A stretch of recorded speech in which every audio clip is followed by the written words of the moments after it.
Sevdim seni ama nasip olmadı.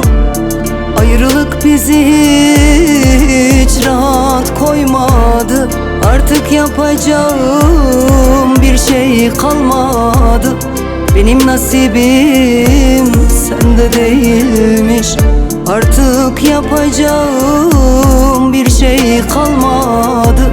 Benim nasibim sende değilmiş. Bir oğlun olsun, bir kızın olsun.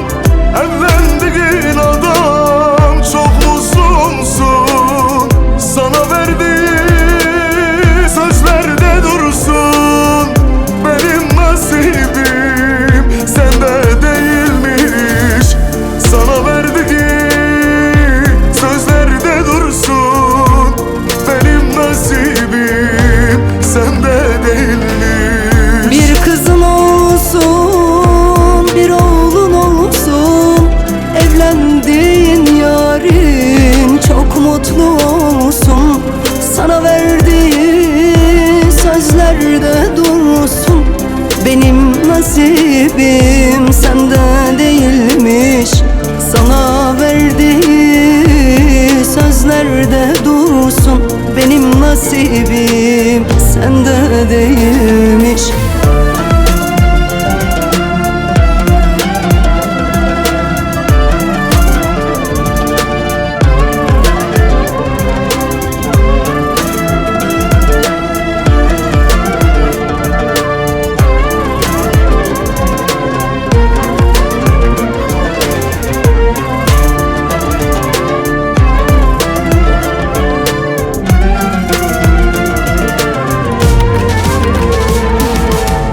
Senden ayrılmayı hiç istemezdim. Kaderde olanı ben bilemezdim. Mevlam böyle yazmış, sil diyemezdim.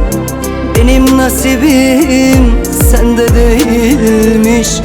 Mevlam böyle yazmış, sil diyemezdim. Benim nasibim sende değilmiş. Bir oğlun olsun, bir kızın olsun. Evlendiğin adam çok mutsuzsun. Sana verdiği sözlerde dursun. Benim nasibim sende değilmiş. Sana verdiği sözlerde dursun. Benim nasibim sende değilmiş. Bir kızın olsun, bir oğlun olsun. Evlendiğin yarın çok mutlu olsun. Sana verdiği sözlerde dursun. Benim nasibim sende değilmiş. Sana verdiği sözlerde dursun.